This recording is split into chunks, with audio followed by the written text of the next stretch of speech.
கிறிஸ்தவ திருமணம் ஒரு உடன்படிக்கை என்பதை சொல்ல ஆரம்பித்தேன்.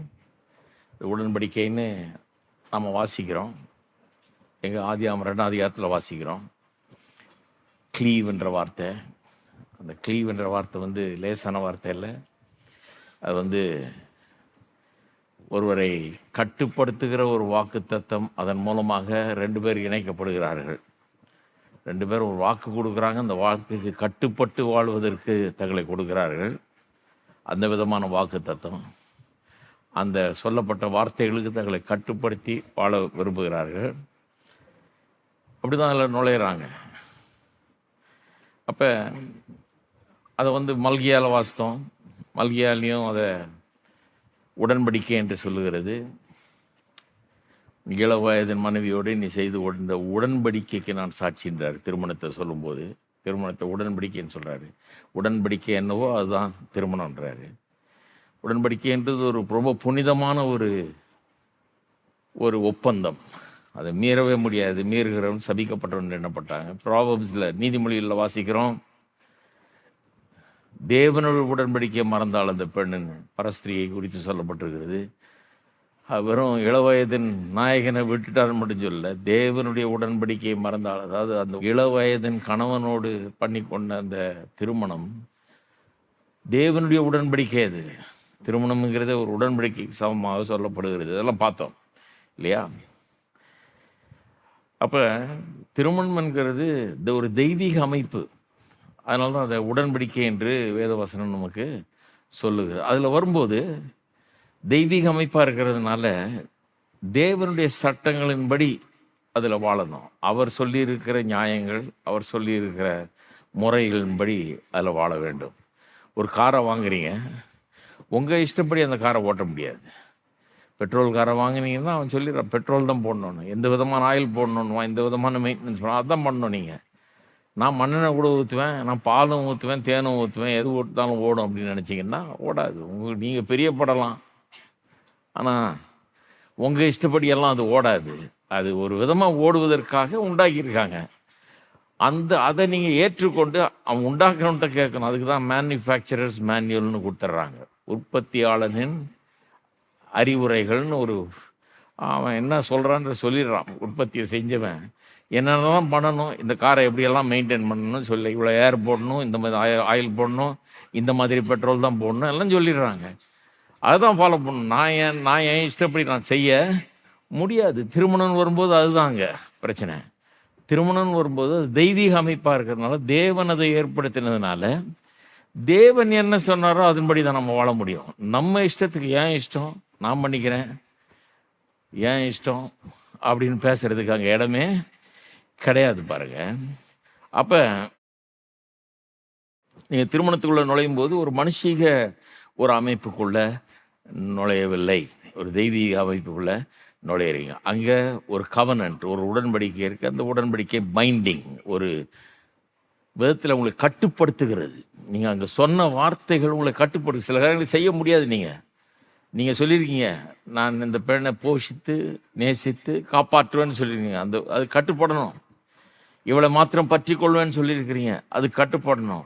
இது 4 பேருக்கு முன்னால் சொல்லியிருக்கீங்க, சபையே கூடி வந்திருக்குது, சொந்தக்காரங்கள்லாம் வந்திருக்கிறாங்க, அவ்வளோ பேருக்கு முன்னால் சொல்கிறீங்க, அதுதான் உடன்படிக்கை.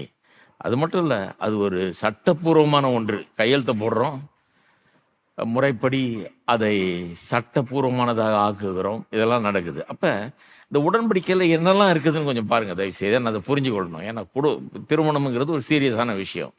இங்கே திருமணமானவர்கள் இருக்கிறீங்க, திருமணமாக போகிறவங்களும் இருக்கிறீங்க, 2 பேருக்குமே இது ரொம்ப முக்கியம். ஒரு உடன்படிக்கைன்றதுனால அந்த உடன்படிக்கை நான் வேத வசனத்தின்படி அதில் என்னெல்லாம் இருக்குதுன்னு பார்ப்போம். 1, 2 பேர் உடன்படிக்கை பண்ணுறாங்கன்னா 2 பேரும் அங்கே கொண்டு வரப்பட்டு 2 பேரையும் அறிமுகப்படுத்துவார்கள். ஒரு திருமணத்தில் மட்டும் இல்லை, எந்த உடன்படிக்கையாக இருக்கட்டும், 2 பேர் வர்றாங்க, பல சாட்சிகள் வர்றாங்க, அறிமுகப்படுத்தப்படுகிறார்கள். இவர்கள் இன்னாருடைய மகன், இன்னாருடைய மகள் அப்படின்லாம் அறிமுகப்படுத்தப்படுகிறார்கள். 2வது, அந்த உடன்படிக்கையில் சில ஸ்டிப்புலேஷன்ஸ் இருக்குது. ஸ்டிப்புலேஷன்ஸ்னால் டியூட்டிஸ் அண்ட் ஆப்ளிகேஷன்ஸ், கடமைகளும் கட்டுப்பாடுகளும் அதில் இருக்கிறது. ஆப்ளிகேஷன்ஸ்னால் நான் உன்னை செய்கிறேன்னு சொல்லிட்டேன், அந்த வார்த்தைக்கு நான் கட்டுப்படணும். அந்த மாதிரி application, I am obligated to it. நான் அதை செஞ்சு தான் ஆகணும். ஏன்னா சொல்லிட்டேனே, வாக்கு கொடுத்துட்டேனே, 4 பேருக்கு முன்னால் சொல்லிட்டேனே, கையெழுத்து வேற போட்டு கொடுத்துட்டேனே, அதனால நான் செய்யணும். டியூட்டின்றது கடமை. நான் ஒரு காரியத்தை சரின்னு நினைக்கிறேன், தான் நியாயம்னு நினைக்கிறேன், அதை செய்கிறது. இது ஆப்ளிகேஷன்றது அதை விட பெரிய காரியம். உன்னை சொல்லிட்டேன், சொன்னதுனால நான் செய்யணும். 4 பேருக்கு முன்னால் சொல்லியிருக்கேன், சட்டப்படி அதை அமல்படுத்தி இருக்கிறேன், ஆகவே அதை நான் செய்யணும். அப்போ டியூட்டிஸ் அண்ட் ஆப்ளிகேஷன்ஸு அங்கே இருக்குது. அதெல்லாம் வந்து க்ளீனாக சொல்லப்படுகிறது. அங்கே உடன்படிக்கையில் 2 பேர் உடன்படிக்கை பண்ணுறாங்கன்னா அதெல்லாம் சொல்லப்படுகிறது என்னென்ன செய்யணுன்றது. 3வது, ஒரு அந்த காலத்தில், பழைய ஏற்பாட்டு காலத்தில் பிளெஸ்ஸிங்ஸ் அண்ட் கர்சஸ், ஆசீர்வாதங்களையும் சாபங்களையும் அங்கே பட்டியலிடுவார்களாம். ஆசீர்வாதத்தையும் சாபங்களையும் பட்டியலிடுவாங்க. இதன்படியெல்லாம் செஞ்சால் இந்த ஆசீர்வாதம்லாம் உனக்கு தான் இருக்கும், இதெல்லாம் செய்யாமல் முட்டினா இந்த சாபங்கள்லாம் உனக்கு வந்து சேரும் என்று சொல்லி பட்டியலிடுவார்கள். அப்போ உங்கள் கடமையை நிறைவேற்றணும், உங்களுடைய ஆப்ளிகேஷன், உங்களுடைய கட்டுப்பாட்டின்படி நீங்கள் நடக்கணும். அதில் ஆசீர்வாதம் சாபமெல்லாம் இருக்குது. ஆசீர்வாதத்துக்கு சொந்தக்காரர் ஆகணும்னா இதையெல்லாம் செய்யணும். 4வது, அங்கே வாக்கு கொடுக்கப்படுகிறது. அந்த வவுஸ் கொடுக்குறாங்க, அந்த வாக்கை ராட்டிஃபை பண்ணுறாங்க. ராட்டிஃபை பண்ணுறதுனா கன்ஃபார்ம் பண்ணுறது, ஒரு உறுதிப்படுத்துகிறது. வாக்கு கொடுக்கறது மட்டும் இல்லை, கையெழுத்து வேற போடுறோம். பழைய ஏற்பாட்டு காலத்தில் எப்படி அதை ராட்டிஃபை பண்ணாங்கன்னா, தேவன் ஆபிரகாமோடு ஒரு உடன்படிக்கை பண்ணுறாரு. அவர் சொல்கிறாரு, வானத்து நட்சத்திரங்களை போல் உன் சந்ததியை பெருக பண்ணுவேன்னு 15ஆம் அதிகாரத்தில் சொல்கிறாரு. அவன் சொல்கிறான், எனக்கு ஒரு குழந்தை கூட இல்லை, கேட்டால் வானத்து நட்சத்திரம் போல் தரேன்றீரு, இதை நான் எதனால் அறிவேன், எப்படி நான் இதை உண்மைன்னு தெரிஞ்சுக்கிறது, இதை கொஞ்சம் கன்ஃபார்ம் பண்ணுங்க அப்படின்றான். சொல்கிறாரு, ஒரு மிருகத்தை கொண்டாந்து 2ஆக பிளந்து அப்படி பிரித்து வையின்னு சொல்லிட்டு அதுக்கு நடுவில் நடக்கிறாரு கர்த்தர். நடந்து கொண்டு சில காரியங்களை அவர் செய்ய போகிறத சொல்கிறாரு. இவங்க ஜனங்க வந்து 400 வருஷம் அடிமைகளாக எகிப்து தேசத்தில் இருக்க போகிறதெல்லாம் அங்கே சொல்லிடுறாரு. அப்புறம் எப்படி அவர்களை மிகுந்த ஆஸ்தியோட வெளியே கொண்டு வரோம்லாம் சொல்கிறாரு. இப்படி அவர் என்னெல்லாம் செய்ய போகிறாரு, என்னெல்லாம் இவன் வாழ்க்கையில் நடக்க போகிறது, எப்படி இவனோட கூட இருப்பார், நடத்துவார், என்ன செய்வார்ன்றத அந்த இடத்துல உடன்படிக்கை ரீதியாக வாக்கு பண்ணி கொடுக்குறாரு அவனுக்கு. ஏன் அந்த மிருகத்தை 2ஆக பிளந்து அதுக்கு நடுவில் நடந்துக்கிட்டு பண்ணுறாரு அதனா, இதை நான் சொன்னதை நான் செய்யலைன்னா நான் இந்த செத்த மிருகம் போல் ஆகட்டும், அதான் அதனுடைய அர்த்தம். அப்போ மனிதர்கள் கூட வாக்கு பண்ணும்போது இந்த மாதிரி அதை ராட்டிஃபை பண்ணாங்க. மிருகத்துக்கு நடுவில் நடப்பாங்க, நடந்து செய்ய போகிறத வாக்கு பண்ணுவாங்க, சொல்லுவாங்க.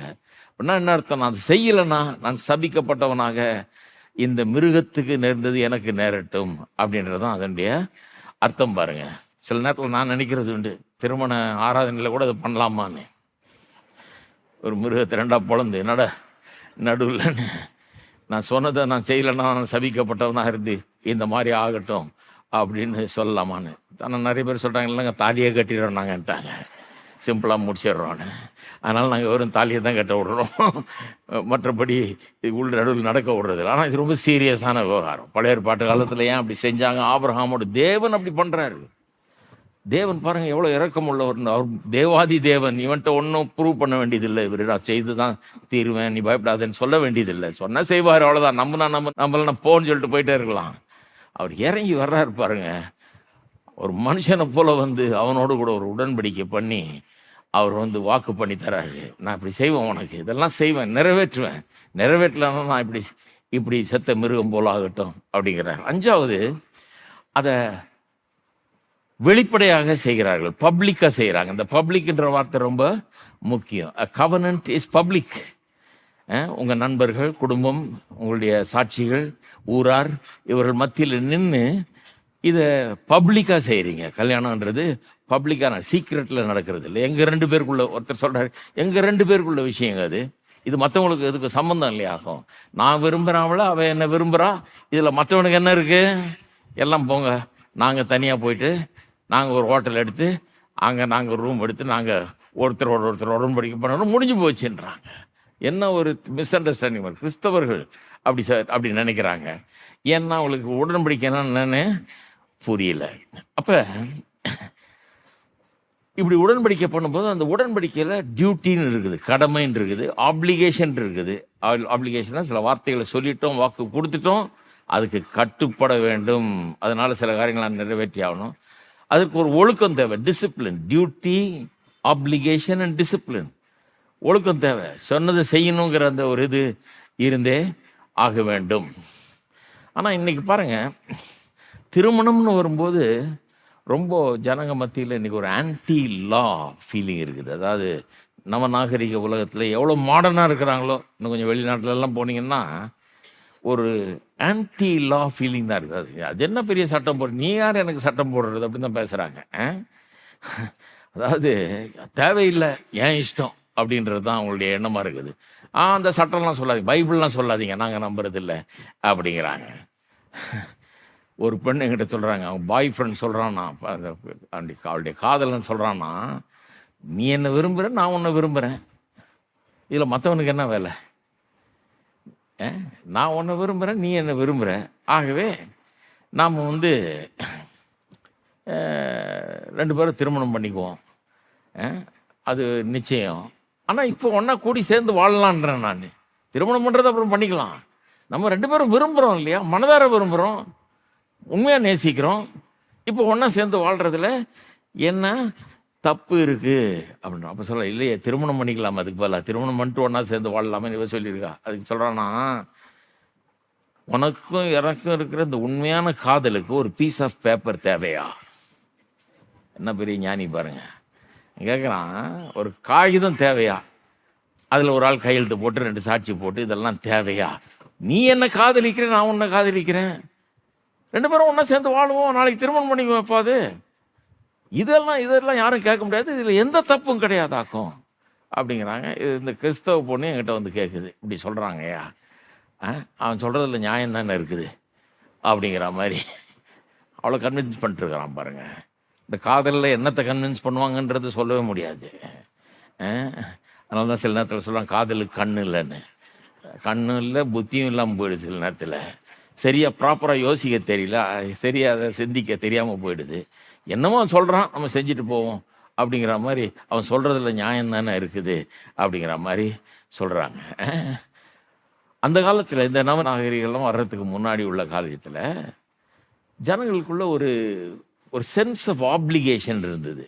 ஒரு 4 பேருக்கு முன்னால் இப்படி செய்வோன்னு சொல்லிட்டா அதை நிறைவேற்ற வேண்டும் என்கிற ஒரு ஆப்ளிகேஷன். பொதுவாக பாருங்கள், மக்கள் ஒரு தேசத்துலேயோ ஒரு ஊர்லேயோ இருக்கிறாங்கன்னு வைங்க, அவங்க வந்து ஒரு தகப்பனாகவோ ஒரு தாயாகவோ ஒரு பிள்ளையாகவோ ஒரு மனிதனாகவோ அங்கே வாழ்கிறாங்க, ஒரு பெண்ணாகவோ அங்கே வாழ்கிறாங்க. அவங்களுக்கு சில கடமைகள் இருக்குது, சில கட்டுப்பாடுகள் அவர்களுக்கு இருக்குது. அவர்களுடைய மரியாதையும் அவர்களுடைய திருப்தியும் அதிலிருந்து வருது. அந்த கட்டுப்பாடுகளின்படி அந்த சொன்ன வாக்கை நிறைவேற்றி அதன்படி நடந்து கொள்வதன் மூலமாக தான் அவர்கள் ஒரு மரியாதையை பெறுகிறார்கள். அதுதான் அவர்களுக்கும் திருப்தியை அளிக்கிறது. ஆனால் இப்போ நவநாகரிக உலகத்தில் கொஞ்சம் மாறி போச்சு அது பாருங்க. இப்போ இவங்க என்ன நினைக்கிறாங்க, எனக்கு யார் என்ன கட்டுப்படுத்த முடியாது, எனக்கு அந்த கட்டுப்பாடெல்லாம் தேவையில்லை. இவர்களுக்கு எங்கேருந்து வருது இவருடைய திருப்தியும் இவருடைய மரியாதையும் எங்கேருந்து வருதுன்னா, இவங்க எக்ஸாக்ட் ஆப்போசிட்டாக நினைக்கிறாங்க. என்ன நினைக்கிறாங்க, நான் நினச்சதை நான் செய்வேன், என் இஷ்டப்படி நான் வாழ்வேன், நான் யாரையும் தொந்தரவு கொடுக்கலையே, நான் யாருக்கும் கஷ்டம் கொடுக்கலையே, எனக்கு என்ன இஷ்டமோ அதை நான் செஞ்சுட்டு போகிறேன் அப்படின்றாங்க. அப்போ முந்தைய உலகத்தில் இருந்தவங்க அவங்க ஒரு கடமை கட்டுப்பாடுன்னு போனாங்க, அதுதான் அவங்களுக்கு ஒரு மரியாதையும் திருப்தியும் கொடுத்தது. இன்றைக்கு இருக்கிறவங்க வந்து அவங்க வந்து என்னுடைய ஃப்ரீடம் ஆஃப் சாய்ஸ், என்னுடைய இஷ்டப்படி நான் செய்வேன், அதுதான் எனக்கு மரியாதை, அதுதான் எனக்கு திருப்தியை தருது. நீ நினைக்கிறத நான் செய்ய மாட்டேன், நீ போதிக்கிறத நான் செய்ய மாட்டேன், எனக்கு இஷ்டமானதை என்னால் முடிஞ்சதை நான் செய்வேன், அதை யாரும் ஒன்றும் சொல்லக்கூடாது, எனக்கு அந்த உரிமை உண்டு. ஃப்ரீடம் ஆஃப் சாய்ஸ்ன்னு சொல்கிறாங்க இல்லையா, எதை தெரிந்து கொள்ள வேணுமோ அதை தெரிந்து கொள்வதற்கு எனக்கு இருக்க ஒரு உரிமை, ஒரு மனுஷனாக எனக்கு இருக்கிற ஒரு மனித உரிமை, அதில் தான் எனக்கு திருப்தி வருது. நீ எனக்கு ஒன்றும் சொல்ல வேண்டியதில்லை, யாரும் எனக்கு ஒன்றும் எந்த ரூலும் போடக்கூடாது எனக்கு அப்படிங்கிற மாதிரி போகிறாங்க. அப்போ இதுதான் இங்கே பிரச்சனை பாருங்கள். அப்போ என்ன ஆகிறது, கிறிஸ்தவ போதனையை நம்ம போதிக்கும்போது ஜனங்களுக்கு வந்து ஐயோ இது என்ன கிறிஸ்தவ போதனையில் இவ்வளோ கட்டுப்பாடு இருக்குது, ஐயோ இவ்வளோ கடமை இருக்குன்றாங்க, 4 பேருக்கு முன்னால் வாய் திறந்து சொல்லணுன்றாங்க, இன்று முதல் அந்த மனைவியாக ஏற்றுக்கொண்டு உன்னை நேசிக்க போஷிக்க காப்பாற்ற வாக்கு கொடுக்குறேன், நன்மையிலும் தீமையிலும் வாழ்விலும் தாழ்விலும் சுகத்திலும் சுகவீனத்திலும் எல்லாத்திலையும் நான் அதை செய்ய வாக்கு கொடுக்குறேன்னு இப்படியெல்லாம் நம்ம சொல்லணுமா? பயமாக இருக்குதுன்றாங்க. ஐயோ, நீங்கள் சொல்கிறத பார்த்தா ஐயா சாமி விடுங்க, திருமணமே வேண்டாம், இதெல்லாம் பெரிய ஆப்ளிகேஷன் ஆகிடும் போல இருக்குது, பெரிய கடமையாகிடும் போல இருக்குது. இப்போ நான் போய் 4 பேருக்கு முன்னாடி சொன்னதுனாலேயே நான் சில உரிமைகளை எல்லாம் கூட இழந்து ரொம்ப தியாகம் பண்ணி தான் வாழணும் போல இருக்குது. இந்த திருமணன்றது நுழைஞ்சாலே அது பெரிய தொல்லையாக தான் இருக்கும் போல இருக்குது. அதில் இன்பமாக இருக்கும்னு நான் நினச்சேன். கடைசியில் அது பெரிய தொல்லையாக இருக்கும் போல. என்ன ஆளை விடுங்க, எனக்கு வேணான்ற ஆளுகள்லாம் இருக்கிறாங்க, திருமணமே வேணான்ற மாதிரிலாம் இருக்கிறாங்க. நீ வெளிநாட்டிலலாம் நிறைய பேர் திருமணம் பண்ணுறதே யோசிக்கிறாங்க. என்னத்துக்கு திருமணம் பண்ணணும், சும்மா நாள் நிம்மதியாக இருக்கிறேன், ஜாலியாக இருக்கிறேன், நான் என்ன வேணால் பண்ணிக்குவேன், எனக்கு எதுக்கு திருமணம் அப்படின்ற மாதிரி போகிறாங்க. ஏன்னா இந்த கிறிஸ்தவ நாடுகள் இவங்கெல்லாம் கிறிஸ்தவ திருமணன்ற கான்செப்டை வெறுக்கிறாங்க. ஏன்னா அது என்ன கட்டுப்பாடு, அது என்ன நான் சொன்ன வார்த்தையை காப்பாற்றணுங்கிறது, அது என்ன 4 பேரை கூப்பிட்டு வந்து எல்லாரும் முன்னால் சாட்சியாக வச்சு நான் இதெல்லாம் சொல்லணுன்றது, இதெல்லாம் டூ மச்சுங்க. ஏன் இஷ்டத்தை கொடுங்க, எனக்கு ஃப்ரீடம் ஆஃப் சாய்ஸ் இருக்குது, நான் மனுஷன், நான் நினச்சதை செய்வேன். எப்படி மாறிடுச்சு பாருங்கள் உலகம். அவங்களுக்கு மனசில் என்ன இருக்குன்னா, அன்பை பற்றிய ஒரு தவறான அபிப்பிராயம் இருக்குது அடிப்படையில். அதுதாங்க பிரச்சனை. அன்புனா என்ன அப்படிங்கிறத பற்றி ஒரு தவறான ஒரு அடிப்படை புரிந்து கொள்ளுதல் அவர்களுக்கு இருக்குது. அதனால தான் அந்த பையன் சொல்கிறான் இல்லையா, ஒரு பீஸ் ஆஃப் பேப்பர் தேவையா, நீ என்ன விரும்புகிற, நான் உன்னை விரும்புகிறேன், 2 பேரும் ஒன்றா சேர்ந்து வாழ போகிறோம், இதுக்கு என்னதுக்கு ஒரு காகிதம், அதில் 2 பேர் கையெழுத்து போடணும், நான் கையெழுத்து போடணும், இதெல்லாம் தேவையில்லையே, 4 பேருக்கு முன்னால் வரணும், இதெல்லாம் சொல்லணும், தேவையில்லையே. நம்ம 2 பேருக்கும் அண்டர்ஸ்டாண்டிங் இருக்குது அப்படிங்கிறது. என்னன்னா அவன் என்ன சொல்கிறான், எனக்கு உன் மேலே ரொம்ப ஃபீலிங்காக இருக்குது, உனக்கும் என் மேலே ரொம்ப ஃபீலிங்காக இருக்குது, அதுதானே முக்கியம். சில பேர் ஃபீலிங்கே இல்லாமல் கல்யாணம் பண்ணிக்கிறான். யாரோ பார்த்து வைக்கிறாங்க, பொண்ணு பார்த்து வைக்கிறாங்க, கல்யாணம் பண்ணிக்கிறாங்க, மாப்பிள்ளை பார்த்து வைக்கிறாங்க, அதெல்லாம் அதுதான் தப்பு. இப்போ நம்ம ஒரே ஃபீலிங்கில் இருக்கிறோம், ஒன்றை நீ இல்லாமல் நான் வாழ முடியாது, இந்த டயலாகெல்லாம் பேசுவானுங்க இல்லையா, நீ இல்லாமல் நான் இல்லை அப்படின்னு என்னத்தை பண்ணி ஆளை கவுத்துருவான். நீ இல்லாமல் நான் ஒரு நாள் கூட வாழ முடியாதாக்கும், எனக்கு ஒரு நிமிஷம் கூட எனக்கு முடியாதாக்கும், 2 பேரும் உடனடியாக ஒன்றா சேர்ந்து நம்ம வாழலாக்கும். எந்த தப்பும் கிடையாது, இது நியாயம். இது இந்த ஊர் நியாயம்லாம் கொண்டாடாது, அவங்க சபை நியாயம்லாம் கொண்டாடாது, சர்ச்செல்லாம் கொண்டாடாதீங்க, பைபிளை கொண்டாடாத. இதுதான் நியாயம். நீ விரும்புகிற, நான் விரும்புகிறேன், அவ்வளோதான். விரும்பி ஆசைப்பட்டு நம்ம கல்யாணம் பண்ணிக்கிறோம், இதை விட வேற என்ன வேணும் அப்படிங்கிறாங்க. ஆனால் வேத வசனம் அன்புன்னு சொல்லும்போது உடன்படிக்கை ரீதியாக அதை சொல்லுது. அன்புங்கிறதே ஒரு உடன்படிக்கையின் வார்த்தை. அது அதாவது உலகம் அன்புன்னு சொல்லும்போது அவங்க ஒரு அர்த்தத்தில் சொல்கிறாங்க, இந்த ஆள்கிட்டருந்து எனக்கு என்ன கிடைக்கும் அப்படிதான் பார்க்குறாங்க. அன்பு கூறுறது அதுக்காக தான், உங்கள்கிட்டருந்து என்ன கிடைக்குன்றதுக்காக. வேத வசனம் அன்புன்னு சொல்லும்போது நான் இந்த ஆளை சிறப்பிப்பதற்கு நான் என்ன செய்யலாம் இவருக்கு. இந்த பைபிள் அன்பே வித்தியாசமானது, தெய்வீக அன்பே வித்தியாசமான ஒன்று. அதனால தான் பாருங்கள், சில நேரத்தில் வெட்டிங் நீங்கள் நிறைய கல்யாணம் நடத்துகிறோம் ஒரு வருஷமும். சிலர் சொல்லுவாங்க, நாங்களே வெட்டிங் வவுஸ் எழுதிட்டு வரோம். இந்த மாதிரி சொல்லும்போதே எனக்கு லைட் அடிக்கும். எனக்கு நீங்கள் என்ன எழுதிட்டு வருது, நானே எழுதிட்டு வரேன், சரி எழுதிட்டு வந்து காமின்னு எழுதுறேன், சரி எழுதிட்டு வரேன், ரெடி நான், நீ எழுதிட்டு வந்து காமிம்பேன். காமின்னா ஒருத்தர் கூட உருப்படியாக எழுதிட்டு வர்றதில்லை. எப்படி தெரியுமா எழுதிட்டு வருவாங்க, நான் உன்னை நேசிக்கிறேன், நீ இல்லாமல் ஒரு நிமிஷம் கூட என்னால் வாழ முடியாது, நீ எனக்கு தேவை, உன்னை எல்லாவற்றுக்கும் மேலாக நான் காதலிக்கிறேன், உன்னை பற்றி எப்படி ஃபீல் பண்ணுறேன், அப்படி ஃபீல் பண்ணுறேன், இதெல்லாம் எழுதின்னு வந்து இதை நான் சொல்ல போகிறேன்றான். இதுக்கு நான் துணை நிற்கணும். அங்கே நான் சொன்னேன், ஏப்பா உன்னை விட பெரிய ஞானிகள் சபையில், கிறிஸ்தவ சபையில் இருக்க பெரிய பெரிய ஆளுகள் அந்த காலத்தில் எழுதி வச்சுட்டு நம்மக்கிட்ட இருக்குது. அதில் தான் சொல்லியிருக்குது, இன்னாராகிய நான், இன்னாராகிய உன்னை இன்று முதல் என்னுடைய விவாக மனைவியாக ஏற்றுக்கொண்டு மரணம் நம்மை பிரிக்கும் வரை நன்மையிலும் தீமையிலும், வாழ்விலும் தாழ்விலும், சுகத்திலும் சுகவீனத்திலும், மரணம் நம்மை பிரிக்கும் வரை நேசித்து போஷித்து காப்பாற்றுவேன் என்று வாக்கு கொடுக்குறேன். இதை சொல்லி காமிச்சு சொல்லுவேன். இதில் இப்போ என்ன ஃபீல் பண்ணுறேன்னு ஏதாவது இருக்குதா, இப்போ நான் உன்னை பற்றி என்ன ஃபீல் பண்ணுறேன் அப்படின்னு ஏதாவது இருக்கா? ஒன்றுமே கிடையாது. ஏன்னா அது முக்கியமே கிடையாது.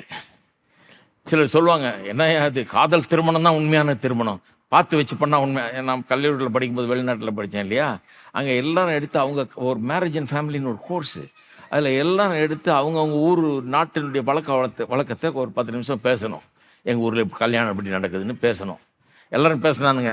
அப்போ பேசினப்ப பல கொரியாவிலேருந்து வந்திருந்தாங்க, ஆப்பிரிக்காவிலேருந்து வந்திருந்தாங்க, சவுத் அமெரிக்காவில், மெக்சிகோ அங்கங்கெல்லாம் வந்திருந்தாங்க. பேசினாங்க. ஒன்று ஒரு ஊர்லேயும் ஒரு மாதிரி இருக்குது. ஆனால் கிட்டத்தட்ட எல்லாம் ஒரு இந்த கிறிஸ்டியன் ஸ்டைலில் இருந்தது. நான் பேச ஏன் சான்ஸ் நாளைக்கு வருதுன்னா இன்றைக்கே என்னை போட்டு தொந்தரப்பட ஆரம்பிச்சிட்டானுங்க. உங்கள் வீட்டில் என்னையா, நீ என்ன இங்கே படித்து முடிச்சுட்டு உனக்கு கல்யாணம் பண்ணி வைப்பாங்க, உங்கள் அப்பா பார்ப்பாரு, உங்கள் அம்மா பார்ப்பாங்க, அவங்க பார்க்குற பொண்ணை கல்யாணம் பண்ணிக்குவா, நீ எப்படி தான் பண்ணுவீங்களோ, நீங்கள் என்ன தான் மனுஷனுங்களோ, ஒன்றும் பார்க்காம முன்ன பின்ன தெரியாமல் எப்படி கல்யாணம் பண்ணுவேன்னு இப்படி கிண்டல் பண்ணுவானுங்க. நான் நல்லா பார்த்து வச்சுக்கிட்டே இருந்தேன். அடுத்த நாள் எழுந்திரிச்சேன். அடுத்த நாள் இந்தியாவை பற்றி சொல்லணும். நான் இந்தியா கல்யாண முறையை நான் சொன்னேன். யாக்கோபு அவன் அமெரிக்கன். அவன் வீட்டிலேருந்து தப்பிச்சு ஓடுறான். அவங்க அண்ணனுக்கு பயந்து ஓடுறான். ஓடி போனால் அவங்க மாமா மக தூரத்தில் நிற்கிறான்.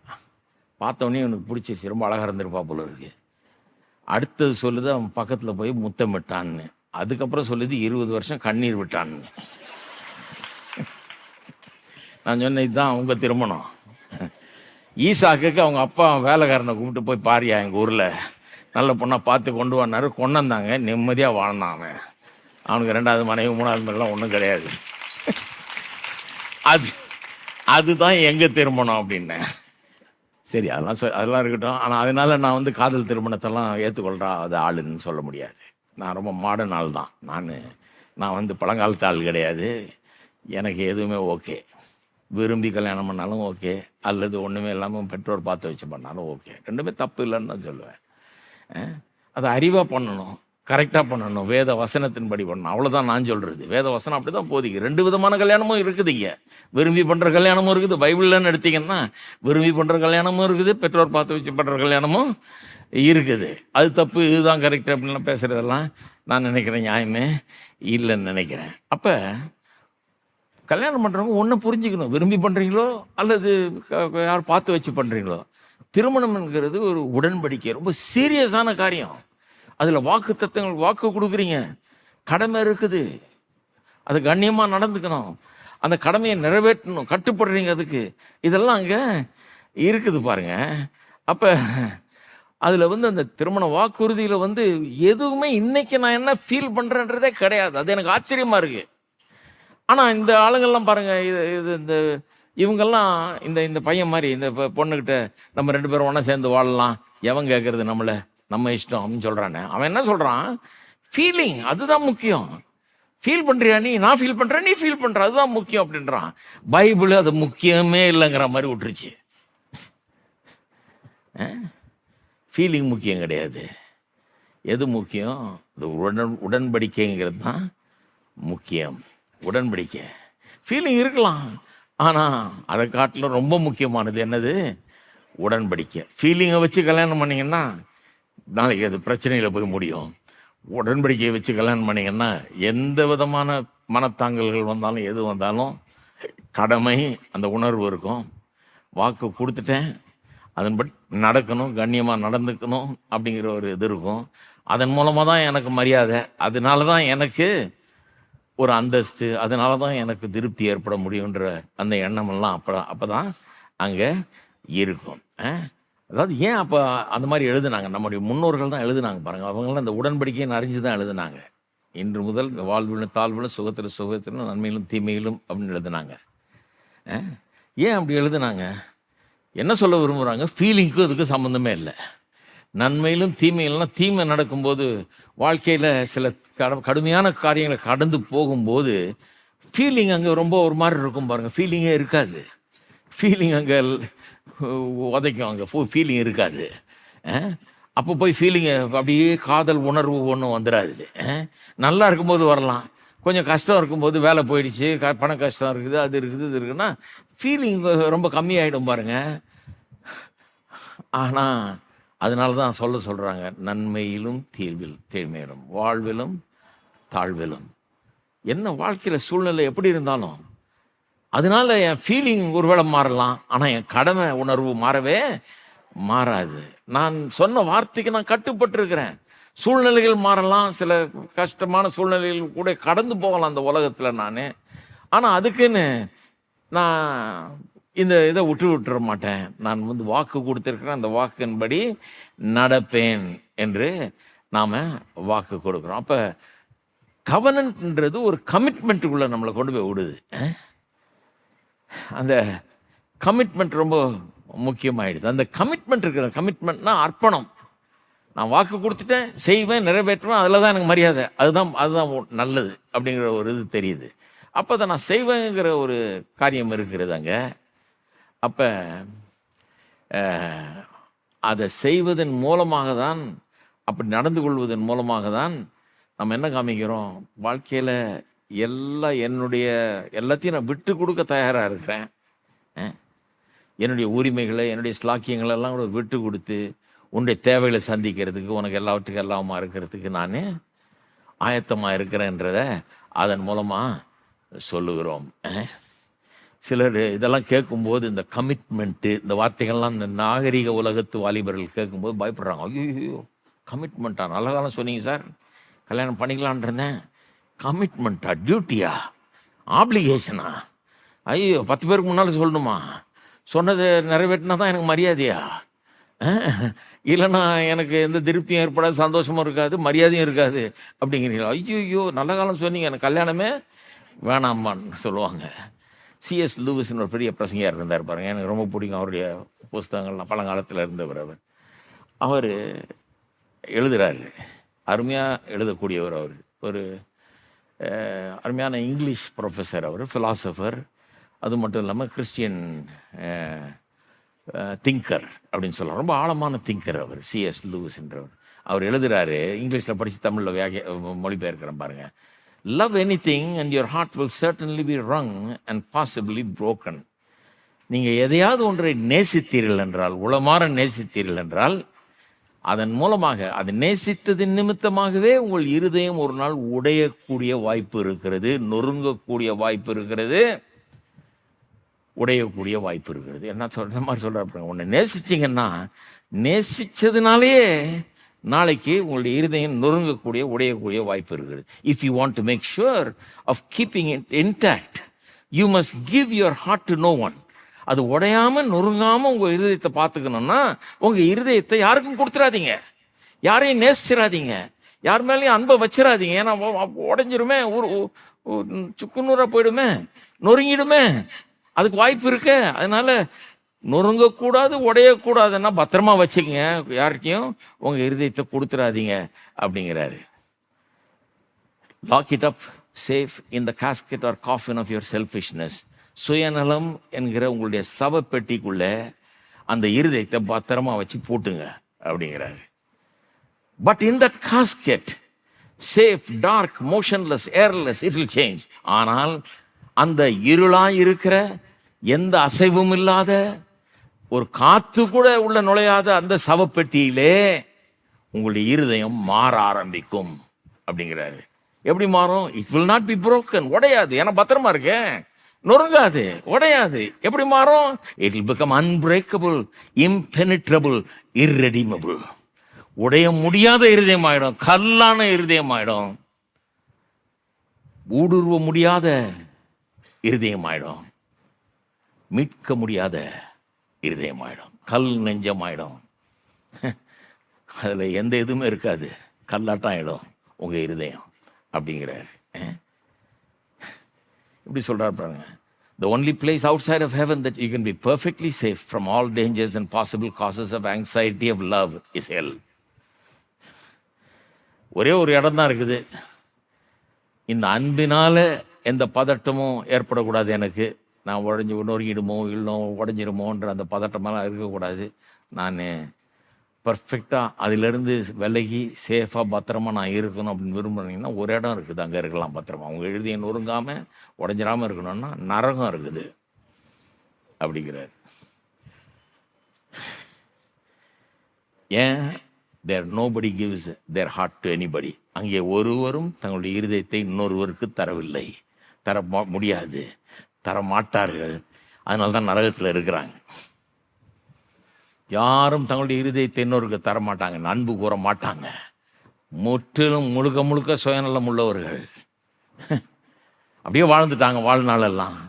இப்போ நித்தியமாக அப்படியே வாழ்ந்து கொண்டிருக்கிறார்கள். அங்கே யாருக்கும் தங்களுடைய இருதயத்தை ஒருபோதும் அவர்கள் தந்ததும் இல்லை, இனி தரப்போகிறதும் இல்லை என்றார். என்ன மாதிரி சித்தரிக்கிறார் பாருங்க இதை. இதை நான் படித்தப்போ ஒரு 10 தடவை திருப்பி படித்து பார்த்துட்டேன். என்ன இப்படி சொல்கிறாரு மனுஷன்? திருமணத்தை கண்டு பயப்படுறவங்களுக்கு சொல்கிறாரு, பயப்படாத, உன் இருதயம் உடஞ்சிடுன்னு பயப்படுறியா, நொறுங்கிடுன்னு பயப்படுறியா, கமிட்மெண்ட் பண்ணிட்டா ஐயோ ஏதாவது ஆயிடுன்னு பயப்படுறியா, தைரியமாக இறங்குன்றார்.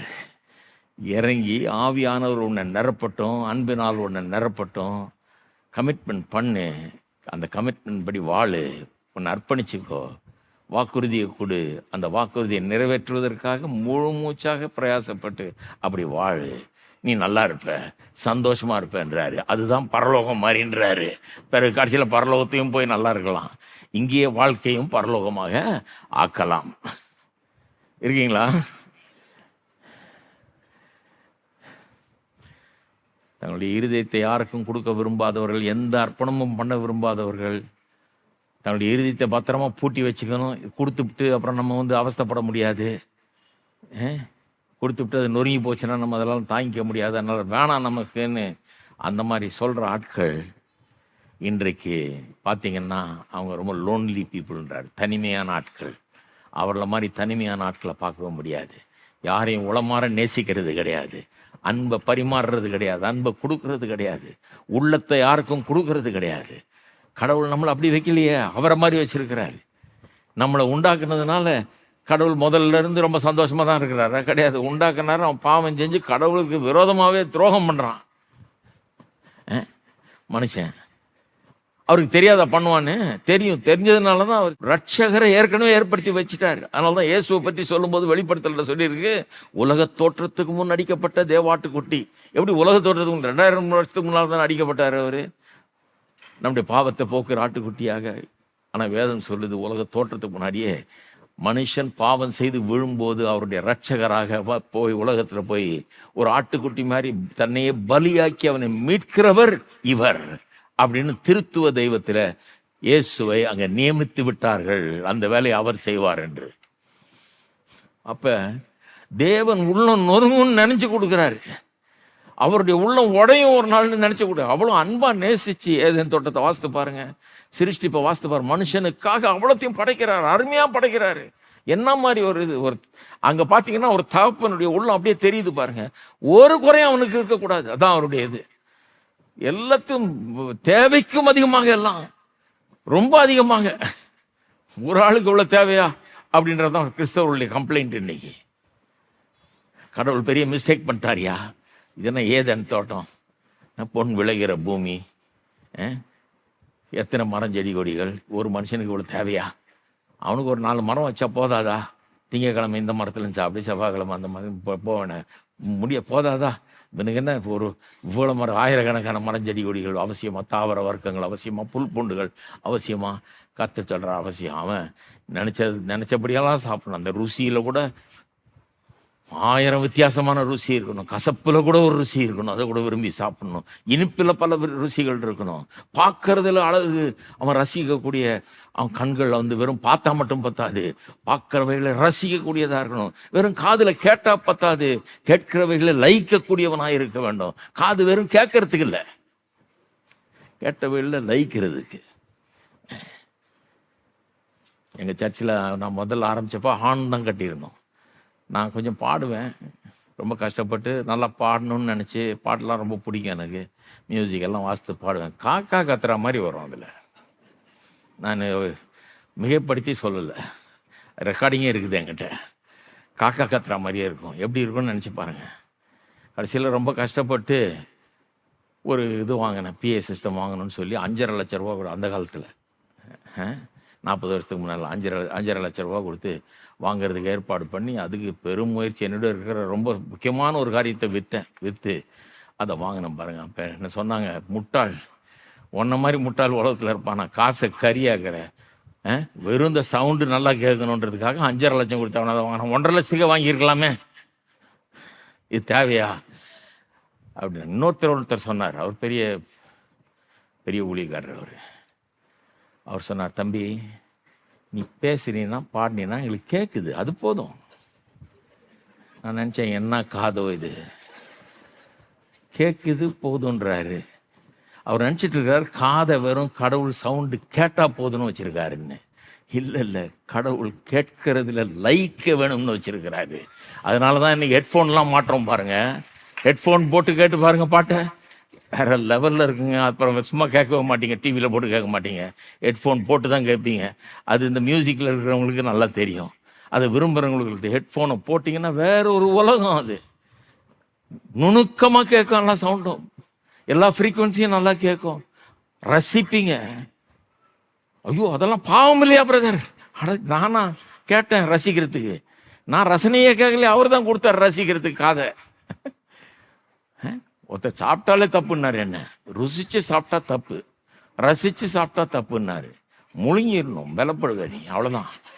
சோத்திரம் அப்படின்னு வாயில போட்டு முழுங்கிடு, அதுக்கு மேலே உனக்கு என்ன வேணும்? இது ருசிக்கிறது ரசிக்கிறதெல்லாம் லௌகீக இன்பங்கள் அதெல்லாம்னாரு.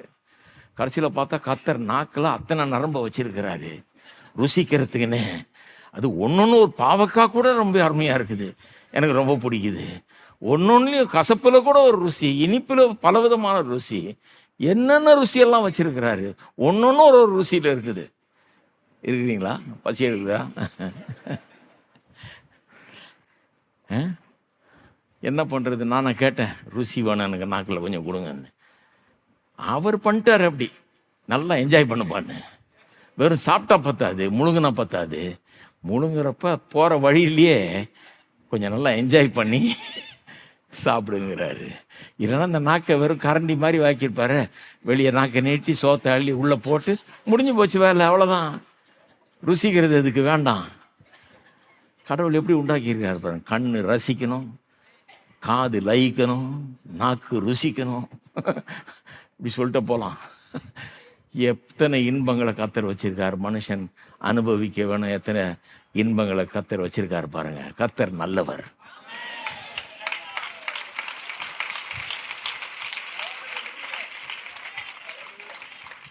இதெல்லாம் தான் லெஜிட்டிமேட் ப்ளஷர்ஸ் ஆஃப் லைஃப்னு வேதம் சொல்லுது. லெஜிட்டிமேட் ப்ளஷர், நியாயமான இன்பங்கள். இதில் தப்பு கிடையாது. இதை தப்பு மாதிரி பேசுகிறாங்க சிலர். ஏன்னா இவங்க கடவுளை மிஞ்சிய பரிசுத்தவான்கள், இவங்க அவரை விட பெரிய பரிசுத்தவான்கள், இதெல்லாம் தப்புன்றாங்க. வச்சவரெல்லாம் தப்பு சொல்லணும். அப்போ இந்த ருசியை நாக்கில் வச்சவர் என்ன சொல்ல போகிறீங்க? அப்போ இதெல்லாம் தப்புன்றீங்களே, அப்போ என்ன கடவுளை காட்டிலும் பெரிய பரிசுத்தமா நீங்கள்? நான் சொல்கிறேன், கடவுள் பரிசுத்தத்திலும் பரிசுத்தர். அவர் நல்லவர்களும் நல்லவராக இருக்கிறார். அவர் தான் இதெல்லாம் கொடுக்குறாரு நமக்கு. அப்போ கர்த்தர் எப்பேற்பட்ட தேவன் என்று பாருங்க நீங்க. கர்த்தர் நமக்கு ஒருபோதும் தீமையை வச்சில்ல. நம்ம அழிஞ்சு போகணும், கல்யாணம் பண்ணி கஷ்டப்படணும், அதுக்காக கர்த்தர் வச்சிருக்காரு கிடையாது. கல்யாணத்தில் ஒரு இன்பத்தை வச்சிருக்காரு கர்த்தர். இருக்கீங்களா? திருமணத்தில் பல இன்பங்களை வச்சிருக்கிறார். இதெல்லாம் இன்றைக்கி சொன்னால் கூட விளங்க மாட்டேங்குது சிலருக்கெல்லாம். ஒரு கல்யாணத்துக்கு போயிருந்தோம் பாருங்கள், அங்கே கல்யாணம் பண்ணி வைக்கிறதுக்கு தாலியை கட்டுறது இல்லை அவங்க. பட்டு வாக்குறுதி கொடுக்கறதுக்கு முன்னாடி ஒரு பிரசங்கம் பண்ணுறாரு அவர். அதுக்கப்புறம் கல்யாணம் நடத்தி வைக்கிறார், அதோடு முடிஞ்சிருது, அவ்வளோ. நான் போய் பின்னால் உட்காந்துட்ருக்கேன். சொல்கிறாரு, இதெல்லாம் ஊட்டி கொடைக்கானல்னு 10 நாள் இன்பம், அதுக்கப்புறம் வாழ்நாள் முழுக்க கண்ணீர் தான். இதில் எந்த சந்தோஷமும் கிடையாது. நமக்கும் ஆண்டவருக்கும் இருக்கிற உறவுல தான் பெரிய சந்தோஷமாக இருக்கா, இதெல்லாம் நத்திங் அப்படின்னாரு. நான் மாப்பிள்ளையாக இருந்தானே எந்திரிச்சு ஓடியே போயிட்டுருப்பேன். எதுக்கு கல்யாணம்? அது 10 நாளைக்காக கல்யாணம் பண்ணுறோம் நம்ம, ஓடியே போயிருப்பேன் பாருங்க. சொன்னார், இந்த மாதிரி ஒரு பிரசங்கம் எங்கே போய் சொல்கிறது? பைபிளை வாசித்து பாருங்கள். நீங்கள் கல்யாணம் பண்ணவனுக்கு 1 வருஷம் லீவ் கொடுக்க சொல்லியிருக்குது, தெரியுமா உங்களுக்கு? 1 வருஷம். நீங்கள் யாராவது கொடுப்பீங்களா? 1 வருஷம் எதுக்கு பாருங்க? 1 வருஷம் லீவ் விடுன்றது எதுக்கு? அதையும் சொல்லுது, தன் இள வயதின் மனைவியை கொண்டு போய் சந்தோஷிப்பிக்க கடவன். அது என்னன்னு தெரியலன்னா அப்புறம் நீங்கள் போய் சாலமோனின் உன்னத பாட்டை வாசிக்கணும். அதுக்கு எனக்கு நேரம் இல்லை. அப்போ கடவுள் நீங்கள் நினைக்கிற மாதிரி சன்னியாசி கிடையாது. கடவுள் நம்ம எல்லாத்தையும் திறந்துட்டு தாடியை வளர்த்துட்டு காட்டில் உட்காந்துக்கிட்டு என்னத்தையோ பார்த்துக்கிட்டு தியானம் பண்ணிட்டு உட்காந்துட்டு இருக்க சொல்லலை. நாங்கள் கடவுள் மனுஷனை எல்லா நன்மைகளையும் அனுபவிக்கணும், இன்பங்களையும் அனுபவிக்கணும்னு வச்சிருக்கிறாரு. இதெல்லாம் லெஜிட்டிமேட் ப்ளஷர்ஸ், நியாயமான இன்பங்கள். தப்பான இன்பங்களுக்கு எதிராக பிரசங்கம் பண்ணுங்க, வேணாம் இல்லை. தப்பான இன்பங்கள் இருக்குது, அது கூடாது தான். அதுக்குன்னு குழந்தைய கழுவும் போது அழுக்கு தண்ணியை தான் ஊற்றணுமோ ஒழிய குழந்தையும் தூக்கி எறிஞ்சிடக்கூடாது. பரிசுத்தத்தை பிரசங்கம் பண்ணுறோன்ற வாக்கில் எல்லாத்தையும் தூக்கி எறிஞ்சிடுறது. நல்ல இன்பம் கெட்ட இன்பம் எல்லாத்தையும் தூக்கி சபைக்குள்ளே ஒன்றும் வரக்கூடாது. போ, யாரையும் சிரிக்கவே கூடாது, இருக்கணும். ஏன்னா அது ஒரு இன்பம், சிரிக்கிறது. அது என்ன சிரிப்பு? சிரிக்கிறதுக்கு என்ன இருக்குது? ஒருத்தர் கேட்டார், சிரிக்கிறதுக்கு என்ன இருக்குது? ஐயோ, சிரிக்காமல் இருக்கிறது தான் நிறைய பேருக்கு பிரச்சனைங்க. சிரிக்க முடியலவங்களா, சிரிப்பே வர மாட்டேங்குது. கொஞ்சம் வாய் விட்டு சிரிக்கணுங்க. கடவுள் நம்ம சந்தோஷப்படணும்னு விரும்புகிறாரு. நல்ல சிரிப்பெல்லாம் இருக்குது, கெட்ட சிரிப்பும் இருக்குது. ஹலோ, எல்லாத்துலேயும் நன்மையும் இருக்குது, தீமையும் இருக்குது. எல்லாத்தையும் தூக்கி வெளியே எறிஞ்சிட்டா எப்படி இருக்கீங்களா? கர்த்தர் அற்புதமானவர். திருமணத்தை வச்சு உங்களை இம்சை பண்ணணும்னு திருமணத்தை வைக்கவே இல்லை. அவர் உங்களுக்கு இன்பத்தின் மேல் இன்பம் சேர்க்கணும்னு.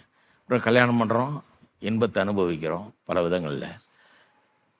வெறும் அதோடு முடிஞ்சிருந்தது பாருங்க. குழந்தை பிறகுது, இந்த குழந்தை முகத்தை பார்க்குறது எவ்வளோ பெரிய இன்பம். பெற்றிருக்கீங்களா? குழந்தைய பெற்று கையில் தூக்கியிருக்கீங்களா? அதன் இன்பத்தை விசாரித்து பாருங்கள். தாய்மார் குழந்தை பெற்றுக்கும் போது ஒவ்வொன்று கற்றுவாங்க வழியில். பெற்ற உடனே அடே அப்பா என்ன சந்தோஷம், பைபிளே சொல்லுது. அதுக்கு பின்னால் வர்ற சந்தோஷத்துக்கு முன்னால் வர்ற துன்பம் ஈடே கிடையாது பாருங்கள். அப்பேற்பட்ட சந்தோஷம். ஏன்னா அந்த பிள்ளை பிறந்திருக்கு. இந்த பிள்ளை பிறக்கணும்னு எத்தனை பேர் தவங்க கிடக்குறாங்க, பிள்ளை வேணும்னு சொல்லி. வலினால வேணான்றாங்களா யாராவது? பிள்ளை பிறக்கணும்னு எவ்வளோ பேர் காத்து கிடக்குறாங்க. எவ்வளோ பெரிய ஒரு ஆசீர்வாதம் அது, கடவுள் கொடுக்குற இன்பம் அது. அந்த பிள்ளை வளர்கிறத பார்க்குறது, அந்த பிள்ளையை ஆளாக்குறது, அந்த பிள்ளைக்கு போதிச்சு நடத்துறது, பள்ளிக்கூடத்துக்கு அனுப்புறது, கல்லூரியில் படிக்க வைக்கிறது, நல்ல வழியில் நடத்துறது. அப்புறம் அவளுக்கு திருமணம் செய்து வைக்கிறீங்க, அவங்களுக்கு பிள்ளை பிறக்குது. இது இன்பத்தின் மேலே இன்பம். என்னை விட்டு நான் ஆதாமல் இருந்திருந்தேன்னா உனக்கு என்ன மாதிரி லைஃப்பா வேணும்னு கேட்டிருந்தாருன்னா எனக்கு முழிச்சிருப்பேன். என்னன்னு தெரியாது, ஒன்றும் தெரியாது. நான் அப்போ தான் உண்டாயிருக்கேன். எனக்கு குடும்பம் என்னன்னு தெரியாது, கல்யாணம் என்னன்னு தெரியாது, பிள்ளை என்னன்னு தெரியாது, பேர பிள்ளைங்க என்னன்னு தெரியாது, ஒன்றும் தெரியாது. அப்படின்ட்டு இருப்பேன், அவ்வளோதான்.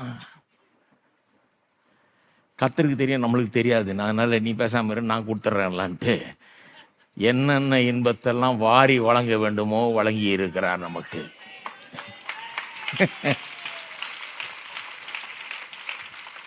இப்போ பேர பிள்ளைங்கள்லாம் ஆயிடுச்சு. இப்போ தான் நம்மளுக்கு தெரியாது, எப்பா இது இன்பம் நிற்கவே நிற்காது போல, போயிட்டே இருக்கும் போல இருக்குது. இன்பத்தின் மேல் இன்பம். அன்னைக்கு நான் வாழ்ந்து வரும்போது சொன்னோம், துன்பத்தின் மேல் துன்பம், அதுதான் வாழ்க்கை போனாங்க.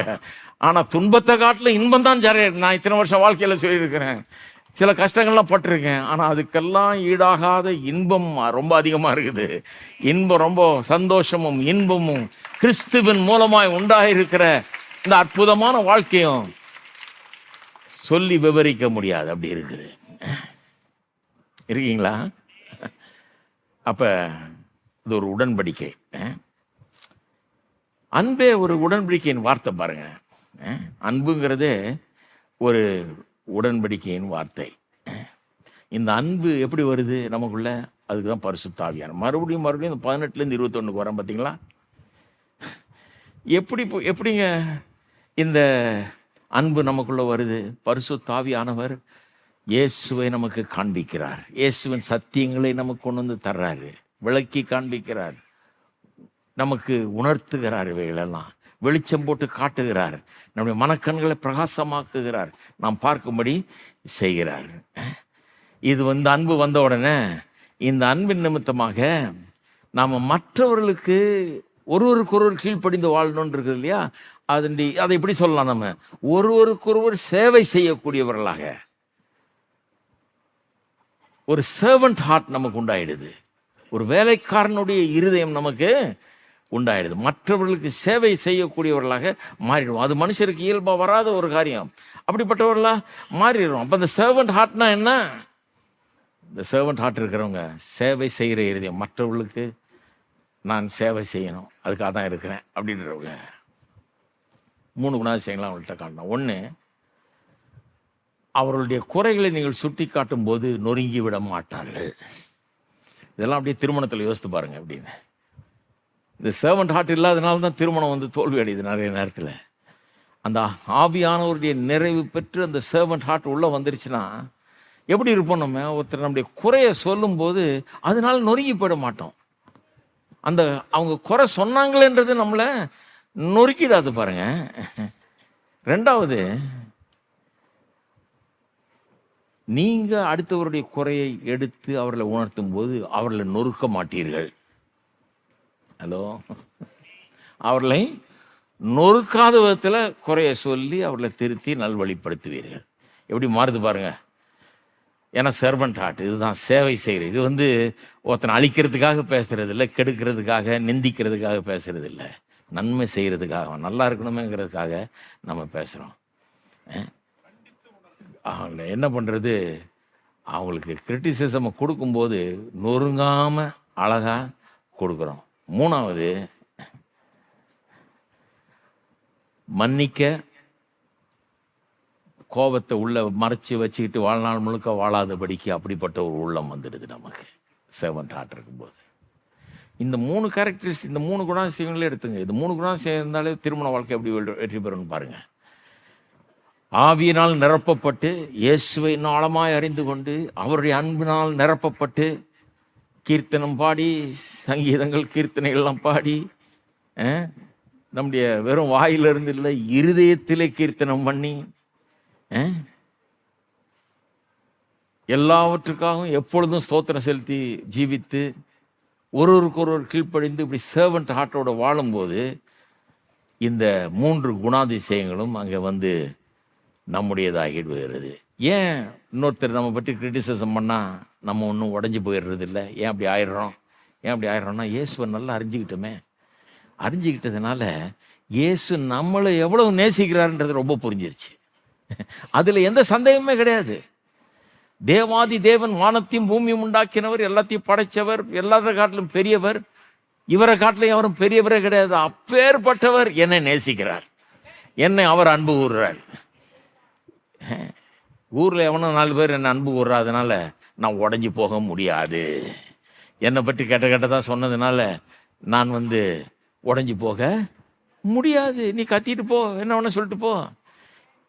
எனக்கு யார் முக்கியம்? நீ முக்கியமே கிடையாது. எனக்கு அவர் முக்கியம். முதல் அவர் முக்கியம். அவர் என்னை நேசிக்கிறார். அப்போ அந்த இதுக்கு வந்துட்டேன்னா அப்போ இவனை கூட நேசிக்க முடியுது. இவன் கூட நமக்கு ஒரு பிரச்சனை நீ சொல்கிறத சொல்லிட்டு போப்பான்ட்டு போயிட்டு இருக்கலாம். நிறைய பேருக்கு என்னென்னா அவர் நம்மளை எவ்வளோ நேசிக்கிறார்ன்றதை பற்றி ஒரு உறுதியானது கிடையாது. கர்த்தர் என் பட்சத்தில் இருக்கிறார், என்ன நேசிக்கிறார், என்ன விரும்புகிறார், என் மேலே பாசத்தை வச்சிருக்காருன்ற அந்த இது கிடையாது. சரி, நம்ம எப்படி கிரிட்டிசிசம் மற்றவங்களுக்கு கொடுக்கும்போது, மற்றவங்களுடைய குறையை எடுத்து சொல்லி அவர்களை உணர்த்தும் போது அவங்கள எப்படி நொறுக்காமல் இருக்கிறோம்? ஏன் நொறுக்காமல் இருக்கிறோம்னா நமக்கு ஒன்று தெரியும், நானே ஒரு பெரிய பாவி, என்கிட்டயே 1000 குறை இருக்குது. கர்த்தர் என் மேலே இரக்கமாக இருக்கிறாரு, இவ்வளோ நாள் என்னை நடத்தி இருக்கிறாரு, என்னை திருத்தி இருக்கிறாரு, ஒவ்வொரு நாளும் என் தவறுகளை சுட்டி காமிச்சு என்னை உணர்த்தி என்னை சரி பண்ணியிருக்கிறாரு. அதனால தான் நான் கண்டித்து உணர்த்துறேன்ற பேரில் கண்ணாபின்னான்னு திட்ட முடியலன்னாரு.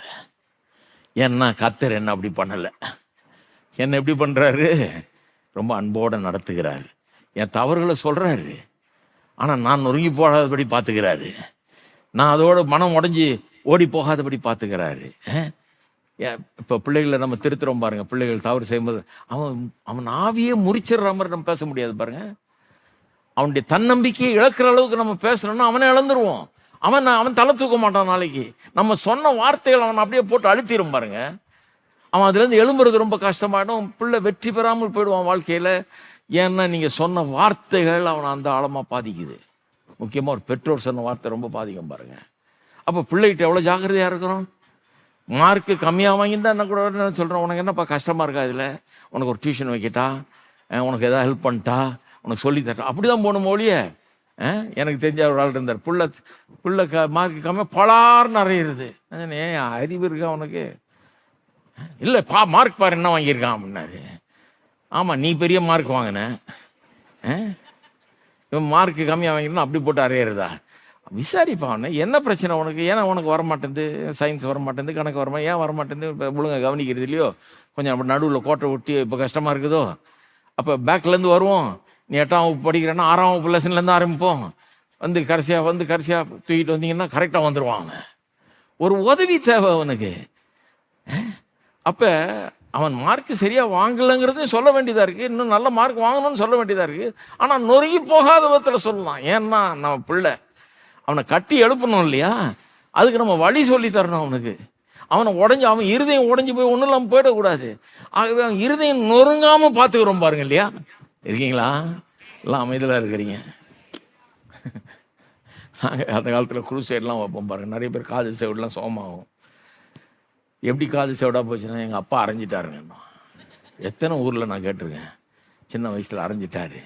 என்ன பாருங்கள், அரைஞ்சே செவிடாக்கியிருக்காங்க நிறைய ஆட்கள். ஏன்னா கொஞ்சம் கூட அறிவை பயன்படுத்துகிறதே கிடையாது. நம்ம என்ன பண்ணுறோமோ அது எப்படி இந்த குழந்தைய பாதிக்கும் அப்படின்றது இது கிடையாது. அப்போ நொறுங்கி போயிடக்கூடாது பிள்ளை. அவனுடைய ஆவி முறிஞ்சு போயிடக்கூடாது, அவனுடைய மோட்டிவேஷன் போயிடக்கூடாது, அவனுடைய முயற்சியில் அவன் குறைஞ்சிடக்கூடாது. குறைஞ்சி மார்க் வாங்கினான்னா கூட அடுத்த தடவை நல்ல மார்க் வாங்குறதுக்கு என்னெல்லாம் பண்ணணுமோ அதை பண்ணணும், உதவி செய்யணும். கரிசனையோடு அதை எடுத்து என்ன பண்ணலான்னு யோசித்து, தெரியலன்னா 4 பேரை கேட்டு அதை பண்ணணும். அப்படி தானே பண்ணுறோம். நம்முடைய கர்த்தர் எல்லார பேருக்கும் பெரிய ஞானி. அவர் நம்மளை திருத்தும் போது எப்படி திருத்துறாரு பாருங்க. அவர்கிட்ட திருத்தப்பட்டு தான் இவ்வளோ தூரம் நான்லாம் வந்திருக்கிறேன். அப்போ எனக்கு பிரசங்கம் பண்ணும்போது ஒரு இறக்கம் தானாகவே வந்துடுது. எனக்கு நொறுக்காமல் பிரசங்கம் பண்ணணும்னு பார்ப்பேன். நறுக்குன்னு சில நேரத்தில் கொடுக்கவும் வேண்டியதாக இருக்குது. ஆனால் நறுக்குன்னு கொடுக்கறதுக்காக நொறுக்க முடியாது. நறுக்கிறது வேறு, நொறுக்கிறது வேறு. உரைக்கிற மாதிரி சில நேரத்தில் சொல்ல வேண்டியதாக இருக்குது. ஏன்னா சொல்லலைன்னா அவங்க தப்பாக நினச்சிக்குவாங்க இல்லையா, நம்ம பண்ணுறது கரெக்டுன்னு நினச்சிக்குவாங்க. நறுக்குன்னு உரைக்கிற மாதிரி சொல்ல வேண்டியதாக இருக்குது. அதே நேரத்தில் நொறுங்கி போகாமல் பார்த்து கொள்ள வேண்டியதாக இருக்கிறது இல்லையா. அது எங்கேருந்து வருது? இயேசுனுடைய கிருபையை நாம் அனுபவிச்சிருக்கிறோம், அவருடைய அன்பை அனுபவிச்சிருக்கிறோம், அவர் நம்மளை எப்படி டீல் பண்ணுறாருன்றதை அனுபவிச்சிருக்கோம். அப்போ நம்முடைய எல்லாமே மாறுது. நம்ம மற்ற விசுவாசிகள்கிட்ட அவங்க குறைகளை உணர்த்தி அவங்கள சரி பண்ணுறது கூட ரொம்ப பக்குவமாக எடுத்து சொல்லி, எப்படி சொல்லணுமோ சொல்லி அதை மாற்றி அதை அவங்க நல்ல வழியில் கொண்டு வந்து அதுக்கு என்னெல்லாம் பண்ணணுமோ நம்ம கூட இருந்து துணை செய்யணும். அப்போ அவங்க புரிஞ்சுக்குவாங்க, நமக்காக சொல்கிறாரு அவர் என் சைடில் இருக்கிறார், எனக்கு விரோதி இல்லை. என் பேரில் ஏதாவது 4 குறை சொல்லணும், தப்பு சொல்லணும்னு சொல்லல, நான் நல்லா இருக்கணுங்கிறதுக்காக சொல்கிறாரு. அப்போ ஒரு யார் பிரசங்கம் பண்ணும்போது நான் நல்லா இருக்கிறதுக்காக தான் சொல்கிறாரு. அவர் சொல்கிறது என்னுடைய நல்வாழ்வுக்காக அப்படின்னு எடுத்துக்க கொள்ளக்கூடிய அளவுக்கு பிரசங்கம் பண்ண முடியுது. அதில் இரக்கம் இருக்குது, கிருபை இருக்கிறது. இருக்கீங்களா? ஏன்னா இரக்கத்தையும் கிருபையும் நாம் அனுபவிச்சிருக்கிறோம் இல்லையா. அதே மாதிரி தான் மன்னிப்பு. அவர்கிட்ட தான் நிறைய மன்னிக்கப்பட்டிருக்கிறோம். அப்போ நமக்கும் மன்னிக்கிறது அது ஒரு பெரிய ஒரு கஷ்டமான ஒரு காரியம் கிடையாது. சரி, இந்த அன்பு எப்படி வெளிப்படுகிறது, நடைமுறையில் எப்படி வெளிப்படுகிறது அப்படிங்கிறத நம்ம பார்க்கணும். சும்மா ஆரம்பித்து விடுறேன், நாளைக்கு வாங்க இதை பற்றி பேசுவோம். நாளைக்கு இதை பற்றி பேசுவோம். அன்புங்கிறது முதலாவதாக நடைமுறையில் இது எப்படி வெளிப்படுதுன்னா, இது ஒரு ஃபீலிங் கிடையாது, இது ஒரு ஆக்ஷன். ஆக்ஷன் தான் ஃபீலிங்கை உண்டாக்குதுங்க. நம்முடைய ஆக்ஷன் தான் ஃபீலிங்கை உண்டாக்குது. ஒன்றும் இல்லை, ஒரு சிம்பிள் இல்லஸ்ட்ரேஷன் சொல்கிறேன். பிள்ளைங்க பிறக்கும்போது அந்த பிள்ளை ஒன்றுமே செய்ய மாட்டேங்குது, நாள் முழுக்க அசிங்கம் பண்ணுது, திருப்பி கழுவி போடுறோம், திருப்பி அசிங்கம் பண்ணிடுது. ஊட்டி தான் ஒன்றும் சாப்பிட தெரியாது, சட்டையை மாட்டி தான் ஒன்றும் அதுக்கு ஒன்றும் மாட்டிக்க தெரியாது, எதுவுமே பண்ண தெரியாது. நாள் முழுக்க யாராவது கூட நிற்கணும். எவ்வளவு தொல்லை பாருங்கள், என்ன வேலை. ராத்திரிலாம் சில பெண்கள்லாம் தூங்குறதே கிடையாது, இந்த பிள்ளைய வச்சுக்கிட்டு முழிச்சிக்கிட்டு தூக்கமே இல்லாமல் நைட்டெல்லாம் உட்காந்துருக்காங்க இல்லையா. அந்த பிள்ளை இவங்களுக்கு ஏதாவது செய்தா நல்லது? ஒரு நன்மை செய்கிறது கிடையாது. கொஞ்சம் பாத்திரம் வளைக்கி கொடுக்குதா, வீட்டை பெருக்கி கொடுக்குதா, இல்லாத இது அங்கே கிடக்கிறத எடுத்து ஓரம் வச்சு கொடுக்குதா? அந்த பிள்ளையால் ஒன்றும் முடியாதுங்க. அந்த பிள்ளைக்கு எல்லாம் நீங்களே செய்யணும். செய்கிறீங்க, செஞ்சு செஞ்சு செஞ்சு செஞ்சு செஞ்சு அந்த சின்ன குழந்தை அப்படியே வளருது. வளரும்போது அதே பேண்ட்டை மாட்டிக்குது, அதே சட்டையை மாட்டிக்குது, எல்லாம். ஆனால் இன்னும் நீங்கள் தான் சமைச்சு கொடுக்குறீங்க, சாப்பாடு கொடுக்குறீங்க, எல்லாம் பண்ணுறீங்க. நீங்கள் தான் சொல்லணும், பல்ல விளக்குன்னு, குளிச்சியான்னு கேட்கணும், எல்லாம் சொல்லிட்டு தான் இருக்கணும். அப்படியே வளர்ந்து வளர்ந்து வளர்ந்து பெரிய ஆளாகுது. பெரிய ஆளாகி 18 வயசு 20 ஆன உடனே தலைதறிக்க ஆடுது. ஒரு பொல்லாத பிள்ளையாக இருக்குது. பொல்லாத பிள்ளையாக இருந்தால் கூட இந்த அம்மா என்னைக்காவது சோறு கிடையாதுன்னு சொல்லுதா? கிடையாது. அவன் வர்றப்ப நல்லா அவனுக்கு பிரியமான சோத்தை ஆக்கி வச்சுட்டு உட்காந்துட்டு இருக்குது. அவனுக்கு செஞ்சுக்கிட்டே இருக்குது. ஏம்மா அவன் தான் கெட்டுப்போன பயலாக இருக்கான், நான் அவனுக்கு என்ன பெரிய எது கேட்குறது, இவனுக்காக போய் நீ என்னத்துக்கு போய் இவ்வளோ செலவழித்து எல்லாம் பண்ணி அவன் ஒரு பாராட்டுறது கூட கிடையாது, இவனுக்கு அவ்வளோ பண்ணுறேன் நான் அந்த மாதிரி சொல்லுது. ஐயோ, சின்ன வயசுலேருந்து பெற்று வளர்த்து ஆளாக்கி செஞ்சு செஞ்சு செஞ்சு செஞ்சு இப்போ ஃபீலிங் ரொம்ப அதிகமாகிடுச்சு. செய்யறது முதல்ல வந்தது, அதனால ஃபீலிங்கு செய்யறதன் மூலமாக வந்தது. நல்லா கவனிங்க, அன்பு எப்படி வருதுன்னு சொல்கிறேன். சிலர் ஃபீலிங் இல்லை அதனால நான் போகிறேன்றாங்க. இல்லை இல்லை இல்லை, ஃபீலிங் எப்படி வரும்? ஃபீலிங் இல்லாத இந்த குழந்தை வருதான் செஞ்சுக்கிட்டே இருங்க. ஆக்ஷன். அன்பு வந்து வேதத்தை பொறுத்த வரைக்கும் அன்பு is an action, love is an action, ஒரு செயல். அன்பினால செயல்படுங்க, அப்படியே வந்துடுது. பிள்ளை வளர்ந்து பெரிய ஆளாகி கெட்ட பிள்ளையாக இருந்தால் கூட அந்த பிள்ளைய நேசிக்க தான் செய்கிறோம்.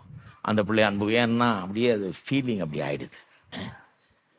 அப்புறம் பார்த்தீங்கன்னா நான் பார்த்துருக்கேன், சில பிள்ளைங்க ரொம்ப கெட்டு போய் ஊரெல்லாம் சுற்றி அலைஞ்சு கடைசியில் திருப்பி ஆண்டவர்கிட்ட வந்துடும் அந்த பிள்ளை. எப்படின்னு கேட்டால் இந்த அம்மாவுடைய அன்பு. இந்த அம்மா அந்த மாதிரி அன்புக்கு வந்து ஜெபம் பண்ணி இந்த பிள்ளைய சரி பண்ணி விட்டுறாமல் நொறுக்காமல் அழிஞ்சு போகாமல் விட்டுறாமல் பண்ணியிருக்குது. எப்படி இருக்கு பாருங்க. இதே பிள்ளைக்கு எப்படி பண்ணுறாங்க, புருஷனுக்கு எப்படி பண்ணுறாங்க? ஹலோ, சிந்திக்கவும். பிள்ளை நல்ல பிள்ளை இல்லைன்னா கூட நல்லா வச்சுக்கிட்டு, ஆனால் புருஷனை எப்படி பண்ணணும்? இப்போ அதே தாங்க. அன்பு எப்படி வரும்? ஒரு ஃபீலிங்கே இல்லைங்க, அதனால் அந்த மாதிரி நடந்துக்கிறான், எனக்கு ஃபீலிங்கே இல்லைன்னா ஃபீலிங் எப்படிங்க வரும்? செஞ்சு செஞ்சு போடுங்க, அன்பு கூர்ந்து கூர்ந்து எல்லாம் செய்யுங்க, அன்பினால செயல்படுங்க. செயல்பட செயல்பட அன்பு உண்டாகும், அன்பு இன்னும் அதிகமாயிடும். செய்ய செய்ய செய்ய அன்பு அதிகமாயிடும். நான் பார்த்துருக்கேன் சில இடங்களில் அந்த புருஷனோ மனைவியோ சோகம் இல்லாமல் போய் ரொம்ப வருஷமாக அப்படியே இருப்பாங்க. அந்த கணவனோ மனைவியோ தான் எல்லாம் செய்வாங்க, அவங்களுக்கு எல்லாம் எனக்கு ஆச்சரியமாக இருக்கும். அவ்வளோ செய்வாங்க, அவங்க ஒன்றும் ஆள் வைக்கிறதுக்கெல்லாம் முடியாது, எல்லாம் அவங்களே செய்வாங்க. அவ்வளோ அர்ப்பணிப்போட எல்லாத்தையும் செய்வாங்க. கடைசியில் அவங்க மறிக்கும் போது இவங்க எவ்வளோ அழுவாங்க, எனக்கு ஆச்சரியமாக இருக்கும். நான் நினைப்பேன், சரி இனிமேலாவது இவர் கொஞ்சம் நல்லா இருக்கலாமே, அந்த அவ்வளோ கவனிக்க வேண்டியது இல்லையே அந்த அம்மாவை, நல்லா இருக்கலாம்னா செஞ்சு செஞ்சு செஞ்சு செஞ்சு செஞ்சு அந்த அம்மா இல்லாதது அவ்வளோ கஷ்டமாக இருக்குது, அல்ல அந்த ஐயா இல்லாதது கஷ்டமாக இருக்குது. அது அன்பை உண்டாக்குது. ஒருத்தருக்கு ஒன்று செய்ய செய்ய செய்ய செய்ய அது என்ன பண்ணுது?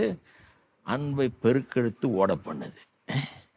அப்போ அன்பு அப்படிதான் வேதவசனத்தின் அன்பு. அதுதான் வேதம் சொல்லுது, he first loved us, அவர் நம்மை முதலில் அன்பு கூர்ந்தார். நம்மெல்லாம் அவர் பார்த்துட்டு, ஆஹா மதுரையில் இந்த சூப்பர் ஜனங்க இருக்கிறாங்க, எல்லாம் பெரிய யோகியர்கள், ரொம்ப அருமையானவங்க, ஏற்கனவே ரொம்ப பரிசுத்தமாக இருக்கிறதுக்கு ட்ரை பண்ணிட்டு இருக்கிறாங்க, நான் அவங்கள ரொம்ப அன்பு கூற போகிறேன்னாரு. கிடையாதுங்க. அவர் பார்த்தாரு, ஐயோ என்ன இப்படி இருக்கிறாங்க அப்படின்னு சொல்லிட்டு, நம்மெல்லாம் தகுதி இல்லாதவர்கள் என்று தெரிந்தும் வந்து நம்மளை அன்பு கூறுகிறார்.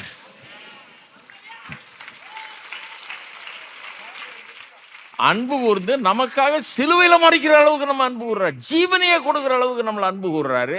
அவர் அன்பு கூர்ந்தது நிமித்தமாக நாம் இன்றைக்கு அன்பு கூறுகிறோம். நம்முடைய அன்பு அவருடைய அன்புக்கு பிரதியுத்திரமே தவிர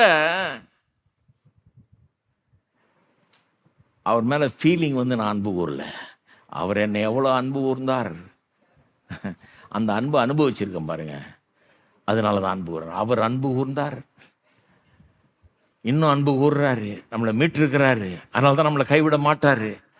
நம்முடைய தவறுகள் இல்லாத கூட நம்ம திருத்தி திருத்தி திருத்தி கொண்டு போறாரு. பொறுமையா இருக்கிறாரு, நம்மளோட நம்மளை போட்டு நசிக்கிறது இல்லை, உடைச்சிடுறது இல்லை, அப்படியே கொண்டு போறாரு. ஏன்னா இவ்வளோ கஷ்டப்பட்டு மீட்டிருக்கிறாரு, உயிரை கொடுத்து நம்மளை மீட்டிருக்கிறார். லேசில் தூக்கி எறிய மாட்டார் அவர் நம்மளை கைவிட மாட்டார். நீங்கள் யாராக இருந்தாலும் சரி, எவராக இருந்தாலும் சரி, எப்பேற்பட்ட நிலையில் இருந்தாலும் சரி, இன்னைக்கு நீங்கள் ஆண்டவர்கிட்ட வரலாம், உள்ளத்தை திறக்கலாம், பாவங்கள் இருந்தால் அதை அறிக்கை செய்யலாம், அதை விட்டு விடலாம், திருந்தலாம், மனம் திரும்பலாம். இனிமேல் ஆண்டவர் நான் நல்லா ஃபாலோ பண்ண போகிறேன், அவருக்காக நான் நிச்சயமாக நல்லா வாழ போகிறேன்ற தீர்மானத்தை எடுக்கலாம். ஏன்னா அவர் அதுக்காகவே உங்களை நேசித்து நேசித்து நேசித்து அன்பு கூர்ந்து அவர் நம்ம பாதுகாக்கிறார் இல்லையா? இது அன்பினுடைய ஒரு இது. அன்பு வந்து இட்ஸ் அன் ஆக்ஷன். ரெண்டாவது, அன்பு இஸ் கான்ஃபரன்டேஷனல். அது ஒரு உரசலை உண்டு பண்ணுது. திருமணத்தில் அது ரொம்ப முக்கியம். திருமணத்தை ஆண்டவர் அது மாதிரி உண்டாக்கிட்டார் பாருங்க. திருமணத்தை எப்படி உண்டாக்கிட்டாருன்னா, ஒரு உரசல் மூலமாக நம்மளை சீர்படுத்துறாரு அவர். நம்ம 2 பேரும் ஆயிட்டோம், இப்போ கணவன் மனைவின்னு ஆயிட்டோம். என்னங்க 2 பேரும் ஆனதுலேருந்து ஒரே பிரச்சனையாக இருக்குது, கச்சாமுச்சான்னு 2 பேரும் போட்டு சண்டை போட்டுட்டு இருக்கிறோம், கசமுசான்னு இருக்குது, ஒரு மாதிரி இருக்குது அப்படின்னா எதனால் அப்படி இருக்குது, ஏன் அப்படி இருக்குது அப்படின்னா வேற ஒன்றும் கிடையாது. 2 பேரும் பாவிகள், 2 பேரும் திருந்த வேண்டியது நிறையா இருக்குது, 2 பேரும் மாற வேண்டியது நிறையா இருக்குது, 2 பேரும் பர்ஃபெக்ட் இல்லை. சிலர் பர்ஃபெக்ட் மாப்பிள்ளை கிடைக்குமா, பர்ஃபெக்ட் பொண்ணு கிடைக்குமான்னு பார்த்துருக்காங்க. யாரும் பார்த்தீங்கன்னா சொல்லுங்கள் எனக்கு தயவுசெய்து. நான் இது வரைக்கும் கண்டுபிடிக்கல இத்தனை வருஷம் வாழ்க்கையில். பர்ஃபெக்ட் பொண்ணும் கிடையாது, பர்ஃபெக்ட் மாப்பிள்ளையும் கிடையாது. இது தேடி தான் நிறைய பேர் கல்யாணமே பண்ணாமல் ஆயிட்டாங்க. பர்ஃபெக்ட் பொண்ணும் கிடையாது, பர்ஃபெக்ட் மாப்பிள்ளையும் கிடையாது, எவருமே பர்ஃபெக்ட் கிடையாது. ஆனால் கர்த்தர் நம்மளை எடுத்து சரியாக்குறார். இந்த திருமணத்தில் 2 பேரும் ஒன்றா கொண்டாடுறாரு பாருங்கள். கொண்டாடும் போது என்ன ஒரு விசேஷமாக ஒன்று நடக்குது பாருங்கள். இப்போ ஒரு பிரிட்ஜை பார்க்குறீங்க. பிரிட்ஜை பார்க்கும்போது அதில் பார்த்தீங்கன்னா, அது பெரிய ப்ராப்பர் இன்ஜினியர் கொண்டு வந்து பார்த்தீங்கன்னா அதில் கிராக்கெல்லாம் இருக்கிறதெல்லாம் தெரியும். இந்த ஆளுங்க எல்லாம் வச்சு பார்ப்பாங்க. பார்த்துட்டு இது ரொம்ப வீக்காக இருக்குது அப்படின்னுவான். நம்மளுக்கு அது வழங்காது. கிராக்கெல்லாம் இருக்கும், நம்ம அது மேலே தான் ஏறி போகிறோம், காரை ஓட்டுறோம், வர்றோம், போகிறோம். ஆனால் அது வந்து உழுகிற நிலையில் இருக்குது. அது நமக்கு அது ஒன்றும் தெரியவே இல்லை. நமக்கு அதில் கிராக் இருக்குன்னு தெரியல. திடீர்னு ஒரு நாள் 5 டன்னு ட்ரக்கு ஒன்று வருது, 5 டன்னை ஏற்றிட்டு ட்ரக்கு ஒன்று வருது. அப்போ அந்த கிராக்கெல்லாம் இன்னும் பெருசாகுது. அது மாதிரி தான் திருமணம். திருமணம்னா என்ன தெரியுமா? 5 டன்னு ட்ரக்கு வருதுன்னு அர்த்தம். அது வந்து உங்கள் இருதயத்தின் மேலே ஓடி இருக்கிற கிராக்கெல்லாம் எக்ஸ்போஸ் பண்ண போகுது, காட்ட போகுது. எங்கெங்கே கிராக் இருக்குது, இவ்வளோ நாள் மறைஞ்சு இருந்தது, இல்லாத மாதிரி இருந்தது, இருக்கிறதே நமக்கு தெரியல, நம்மளாலேயே பார்க்க முடியல. நம்ம தாத்தா பாட்டி அப்பா அம்மாலாம் சூழ இருந்தாங்க, பார்க்க முடியல. அந்த கிராக்கெல்லாம் என்ன பண்ணுது, தோ இருக்குதுன்னு காமிக்குது. இவ்வளோ நாள் அங்கே தான் இருந்தது. இப்போ திருமணம்ங்கிறது ஒருத்தரோடு ஒருத்தர் ஒன்றா சேர்ந்து வாழுகிற, ஒரே மாம்சம்ன்ற ரீதியில் வாழுகிற ஒரு வாழ்க்கை ஆயிடுச்சு பாருங்க. முன்ன தாத்தா பாட்டினா அவங்க ஏதாவது நம்மளை குறை சொன்னாங்கன்னா அந்த பக்கமே போக மாட்டோம். இந்த தாத்தா பொல்லாத தாத்தா, எதுக்கு விட்டு போய் நம்ம அவஸ்தைப்படணும் அப்படி திட்டுறாருன்னு போக மாட்டோம். அப்பா அம்மா பேசினாங்க, கொஞ்சம் வளர்ந்துட்டோம்னா அவங்க வீட்டுக்கு போகிறத கூட குறைச்சிருவோம் நம்ம. ஏன்னா அவங்க ஏதாவது சொல்லிட்டே இருக்கிறாங்க அப்படின்னு சொல்கிறத ஏற்றுக்கொள்றதுக்கு மனசு இல்லை பாருங்கள். நண்பர்கள் நம்மளை ஏதாவது குறை சொன்னோன்னா, இது சரியில்லை இப்படி பண்ணாத அப்படின்னா அவனை ஒதுக்கிடுவோம், அவனை விட்டு விலகிடுவோம். இப்படியே பண்ணிகிட்டு இருந்தோம். இப்போ மாட்டிக்கிட்டோம். திருமணம்ங்கிறது ஓட முடியாத ஒரு உறவு, ஒரு கவனன்ட் ரிலேஷன்ஷிப்பில் வந்து மாட்டிக்கிட்டாங்க. மாட்டின பிறகு அப்புறம் தான் தெரியுது, ஐயோ 5 டன் இல்லைப்பா, இது 50 டன்னு ட்ரக்கு மாதிரி இருக்கு, இது வந்து இருக்கிற கிராக்கெல்லாம் வெளியே காமிச்சிரும் போல இருக்கு அப்படின்னு. இருக்கிறீங்களா? இத்தனை பேர் இருக்கிறீங்க. நாளைக்கு வாங்க மீதியை சொல்கிறேன் கதை.